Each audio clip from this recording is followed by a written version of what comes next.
Hello and welcome to Journey to Easter. Today is Monday, February 27th, and we're in the first week of Lent.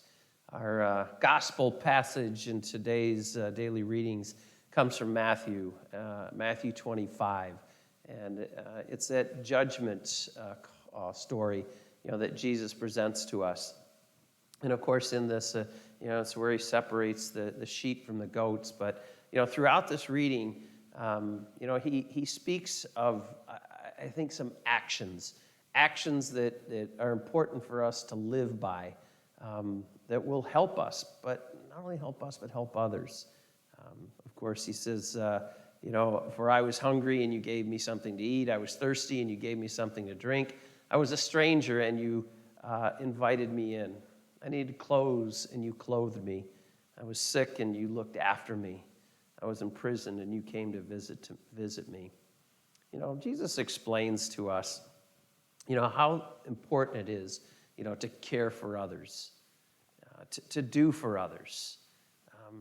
This is really at the heart of what it means to show God love, is to show others love. It comes out of that.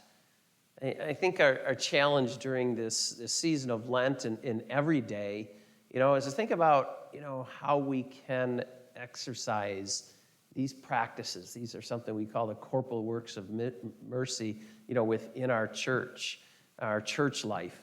And how can we do this? How can we better live these? I guess we need to ask the question in our lives, who are the least ones? Who are the least ones? The hungry and the thirsty, it may not be those that are physically hungry, but it could be they have a spiritual longing too. Maybe they're just, hungry for relationship. How can we feed that? How can we help them out? Could be those that are confused and lost in life. What can we do to direct them better? The stranger might not be anyone who's lonely or somebody that's being ignored. Maybe it's again, somebody that just needs us to walk with them. I've said it before that, sometimes the easiest response to a person when they come up to us and they're sharing with us, the troubles that they're going through, and we will grab them by the hand, and I do this often. I'll say, I'll pray for you.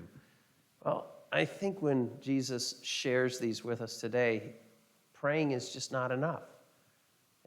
Prayer is strong and prayer is powerful, but maybe it's the challenge to get up and do something with them and to walk with them, during this most challenging time of their life.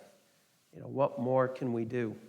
I think it's important today in our Lenten journey is to reflect upon those in our life that might seem a bit lost, that need us most, and how can we show them God's love and God's compassion? It's by walking the journey with them.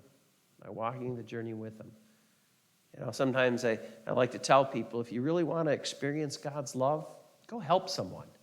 Go do something with somebody that needs you. Go visit somebody. All of a sudden, you start to experience that love of God, that compassion of God. You'd be surprised how that begins to change your life. Continue your journey to Easter.